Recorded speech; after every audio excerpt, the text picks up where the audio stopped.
Berlin या सिटीमध्ये हे काईट फेस्टिवल असतं की जिथे खूप लोक जमतात एकत्र, हजारोच्या संख्येने लोक इकडे येतात आणि मग ते काईट्स उडवतात. काही लोक घरून आपापले पतंग घेऊन येतात, तर काही लोकांना म्हणजे इथे काही शॉप्स आहेत तर त्या शॉप्समधून पण पतंग घेऊ शकतात. तर आम्ही इथे जाऊन पतंग घेतलं तर खूप एक्सपेन्सिव्ह होतं, तर आम्हाला मिळालं ते 15 युरोला एक छोटंसं पतंग मिळालं. 15 युरो, 20 युरो, 25, 30, 50 युरोपर्यंत त्या काईट्सच्या प्राइजेस होत्या.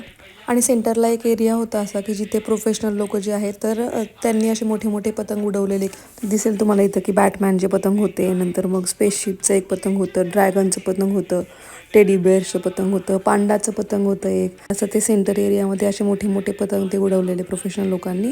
आणि बाकीच्या सगळ्या एरियामध्ये मग ही जी आपली नॉर्मल लोक आहेत ते मग आपापले पतंग असे छोटे छोटे पतंग उडवत होते. तर लोक मस्तपैकी बसून वगैरे आपलं खायचं प्यायचं सामान वगैरे घेऊन आलेले आणि मस्तपैकी दिवसभर हा इव्हेंट एन्जॉय करायचा अशा हेतूने असे आलेले दिसत होते लोक. आणि त्यांच्याकडे पण असे वेगवेगळ्या प्रकारचे काईट्स होते. इथे बघा एक